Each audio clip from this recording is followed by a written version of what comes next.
আমাদের এখানে আইন অনুযায়ী এখানে বিচার হয়েছে। বিচার অনুযায়ী সবাই আমাদের জরিমানা যা ধার্য করা হয়েছে এটা আমরা সাংবাদিকরা দিয়ে দিয়েছে।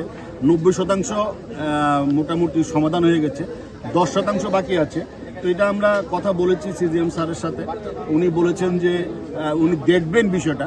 তো এটাও দেখা যাক কি করা যায়। আশা করব আমরা পুজোর আগে এটা একটা সাংবাদিকদের একটা বড় একটা সমস্যার সমাধান হয়েছে। দীর্ঘদিন ধরে এই সমস্যা বহু বছর ধরে ঘুরছিল, এটা সমাধান হয়েছে। আর আরেকটা কথা বলবো যে সোশ্যাল মিডিয়াতে যারা প্রেস লাগিয়ে ঘুরছে এটার কিন্তু বেআইনি টোটাল। কারণ সোশ্যাল মিডিয়াকে প্রেস কাউন্সিল অফ ইন্ডিয়াও সোশ্যাল মিডিয়াকে সাংবাদিক হিসাবে রিকগনাইজ করেনি। তো আমরাও তো এটা আমরাও করছি না এটা সোশ্যাল মিডিয়াকে। তো এটা পরবর্তী সময় এটা যা আইন অনুযায়ী যা হচ্ছে তা হবে। তবে আমাদের যারা জেনুইন সাংবাদিক এবং কাজ করতে গিয়ে ফাইন হয়েছে, জরিমানা হয়েছে, এগুলো আজকে সমাধান হয়েছে।